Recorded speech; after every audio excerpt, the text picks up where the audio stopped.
안녕하세요. 임페라트 타이거입니다. 코로나19 계속 길어지고 있습니다. 그렇기 때문에 실직했거나 폐업했거나 영업 곤란을 겪고 있는 가구도 많은데요. 갑자기 이렇게 코로나19 때문에 생계 곤란을 겪고 있는 분들을 지원해주는 제도, 긴급복지지원제도가 있습니다. 물론 본래의 긴급복지지원제도는 절차나 기준이 까다롭기 때문에 매우 혜택을 보기 어려운 지원제도였습니다. 그러나 최근 이런 긴급복지지원제도의 기준을 완화해서 적용해 가고 있는데 9월까지입니다. 그러니까 올해 연말까지 적용된다 이렇게 생각하고 아직까지 신청을 미뤄왔다면 오늘 이 영상 다시 한번 확인하시고 신청해 보시기 바랍니다. 긴급복지지원제도라는 것은요, 본래 생계곤란 등의 위기상황에 처해서 도움이 필요한 사람들을 신속하게 지원해주는 제도입니다. 그러니까 인공호흡과 같은 제도다 이렇게 생각하시면 되는데요. 긴급복지지원제도에는 생계지원, 의료지원, 주거지원, 사회복지시설을 이용할 수 있도록 해주고 교육지원이나 그 밖에 지원을 해주는 제도입니다.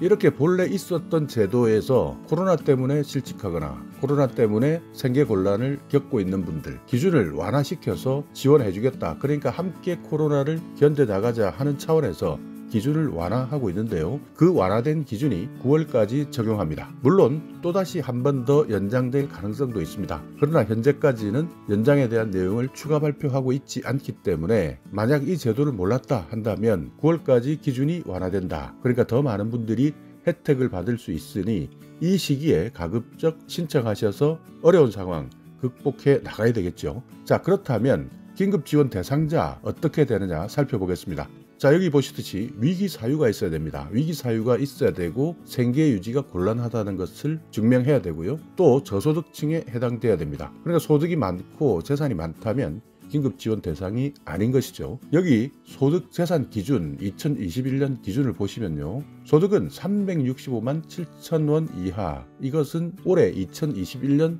중위소득 기준인데요. 4인 가구 기준입니다. 그러니까 여기 기준 중위소득표를 보시듯이 가구별 기준 소득 기준표는 다릅니다. 여기에서 4인 가구 기준으로 월 365만 원 이하에 해당되시면 일단 소득 기준은 되는 것이고요. 재산 기준도 나누어져 있습니다. 대도시에 사시는 분들 1억 8,800만 원 이하, 중소도시는 1억 1,800만 원 이하, 농어촌은 1억 100만 원 이하.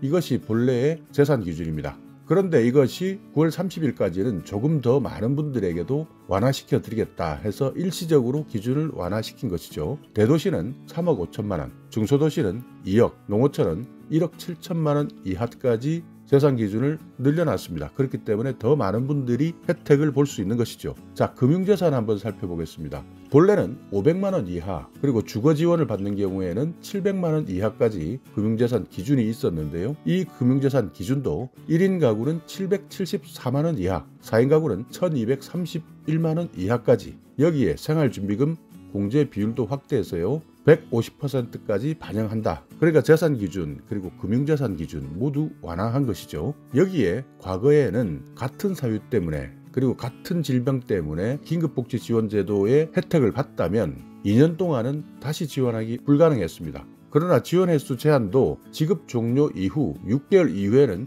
재지원할 수 있도록 한시적으로 제도 개선을 한 것이죠. 그러니까 지난해 긴급복지지원제도에 혜택을 받았다 하는 분들 6개월이 지났으면 다시 한 번 더 지원할 수 있다 하는 겁니다. 가끔씩 여러분께서 내편TV를 보시고 주민센터에 문의하시게 되면 내편TV에서 나오는 정보가 가장 최신 정보이기 때문에 공무원 입장에서는 모르는 경우도 발생합니다. 그렇기 때문에 순간 공무원 입장에서도 당황할 수도 있고요. 내용을 모르고 또 신청자가 적기 때문에 경험이 없어서 정확한 답변을 못하는 공무원들도 많이 있습니다. 그런데 일부 공무원들은 민원인들을 대상으로 이런 제도가 없다, 잘못 알고 있다, 유튜브에서 거짓말을 한다 이런 식으로 몰아세우면서 오히려 민원인을 당황하게 만드는 경우들이 많습니다. 여러분들이 한번 상상을 해보실 때 실제 공무원이 없다라고 한다면 그 자리에서 증명할 도리가 없습니다. 왜냐하면 공무원은 국가사무 또는 지방사무를 하는 법의 집행자이기 때문인데요.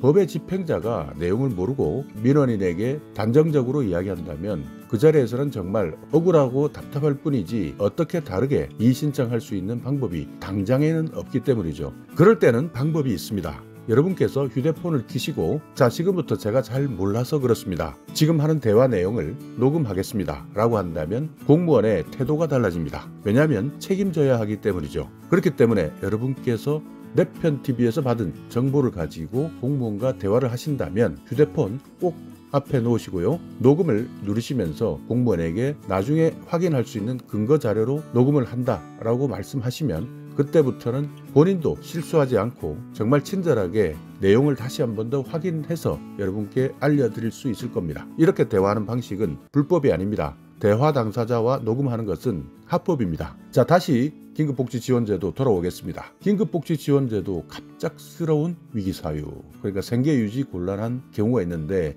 여기에 해당되는 갑작스런 위기사유가 무엇이냐? 주소득자가 사망했다, 가출했다, 행방불명되었다, 구금시설에 수용되었다, 이렇게 해서 소득을 상실한 경우를 말하는데요. 주소득자가 아버지일 경우도 있고 어머니일 경우도 있고 아니면 아들일 경우도 있고, 그러니까 한 가정에서 가장 소득을 많이 발생시키는 분, 이분이 갑자기 돌아가시면 그 가정은 생계유지 곤란할 수밖에 없겠죠. 그리고 가출하셨다, 또 없어져 버렸다, 행방불명, 여러 가지 사유로 구금시설, 그러니까 교도소를 이야기합니다. 이런 곳에 수용되었다. 이렇다면 한 가정의 생계는 그야말로 무너지는 것이죠. 이럴 때 긴급지원 대상이 되는 겁니다. 또 질병 때문에 사고를 당하거나 부상을 당한 경우, 또는 가구 구성원으로부터 방임, 유기되거나 학대당하는 경우, 이런 여러 가지 경우도 많습니다. 여기에 가정폭력이나 성폭력도 있고요. 화재나 자연재해도 있습니다. 여기에 최근에는 주소득자 또는 부소득자, 코로나 때문에 휴업하거나 폐업하거나 영업이 곤란한 경우,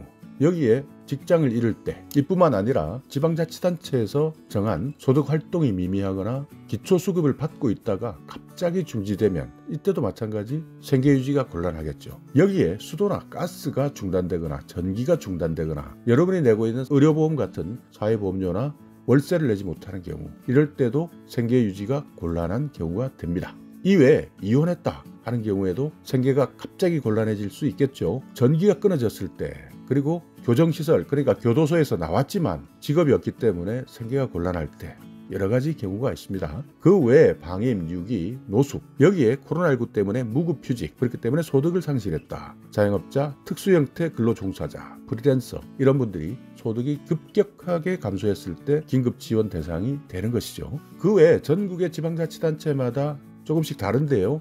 위기사유를 추가해놓고 있습니다. 그렇기 때문에 여러분께서 살고 있는 곳에서 전국적으로 동일하다 이렇게 생각하지 말고, 전체적인 틀은 동일하지만 여기에 추가적으로 내가 살고 있는 곳에서는 더 많은 사유를 추가해준다, 이렇게 생각해 주시면 됩니다. 이렇게 정부에서 실시하고 있는 긴급복지지원제도, 그런데 지방자치단체마다 가서 물어보면 조금씩 다르다고 합니다. 맞습니다. 지방자치단체마다 예산을 어떻게 집행했느냐에 따라서 조금씩 다릅니다. 어떤 지방자치단체는 이미 이 예산을 다 써버려서 더 이상 줄 수 없는 지방자치단체도 있고요. 어떤 지방자치단체는 이런 예산을 거의 사용하지 않아서 아직까지 예산을 쌓아놓고 있는 곳도 있습니다. 어쩔 수 없는데요. 예산이 있어야 집행합니다. 그렇기 때문에 일단 예산이 있는지 없는지부터, 주민센터 공무원은 잘 모르는 경우가 많습니다. 그렇기 때문에 여러분이 살고 있는 시, 군, 구청, 사회복지과에 내가 사는 곳에 예산이 아직까지 남아있는지, 이런 것들을 먼저 확인해 보는 것이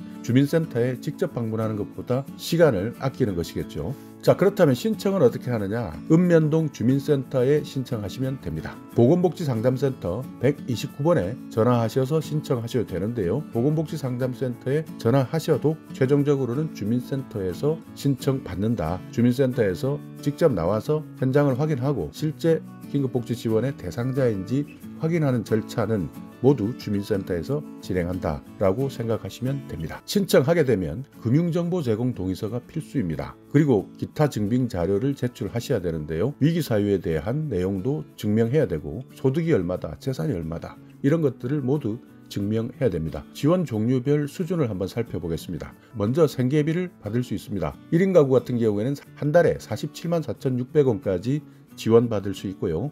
2인 가구는 80만 2천원까지 지원받을 수 있습니다. 3인 가구 103만 5천원, 4인 가구는 126만 6,900원까지 지원받을 수 있습니다. 의료 지원은 연간 300만원 이내에서 지급받을 수 있고요. 주거 지원 월세입니다. 대도시는 64만 3,200원까지, 중소도시는 42만 2,900원까지, 농어촌은 24만 3,200원까지 지원받을 수 있습니다. 4인 가구 기준입니다. 사회복지시설 이용 145만 500원까지 4인 가구 기준으로 이용할 수 있습니다. 그 외에 교육비, 연료비나 해산비, 장제비, 전기요금 같은 경우도 지원받을 수 있습니다. 자, 오늘 이렇게 이번 달 9월 말까지 한시적으로 완화되는 긴급복지지원제도에 대해서 알아봤는데요. 한시적으로 완화되었다. 그러니까 원래 긴급복지지원제도는 그만큼 어렵게 지원해주는 제도였지만 코로나 때문에 힘들어하는 분들이 많기 때문에 한시적으로 완화했는데 날짜가 9월 말로 다가오고 있다. 그렇기 때문에 아직까지 여기에 대한 정보를 몰라서 신청하지 못한 분들이라면 오늘 이 영상을 보시고 상담해 보시고요. 상담할 때 반드시 전화에 녹음을 켜고 지금 녹음을 하니 명확하게 알려주십시오 라고 한다면, 만약 그 공무원이 잘못 알고 있거나 모른다거나 한다면 일단 찾아볼 테니 녹음을 조금 있다가 합시다, 미룹시다 이러면서 정확하게 내용을 알아보고 여러분에게 알려드릴 겁니다. 어렵다. 그런데 정보를 몰라서 신청하지 못하는 분들, 만약 여러분 주위에 계신다면 9월 시간 얼마 남지 않았기 때문에 이 제도 반드시 알려주셔서 위기를 극복하는 데 도움을 주시기 바랍니다. 자, 오늘 영상 여러분께 조금이나마 유익한 정보가 있었다면요, 오늘도 구독 그리고 좋아요 부탁드리겠습니다.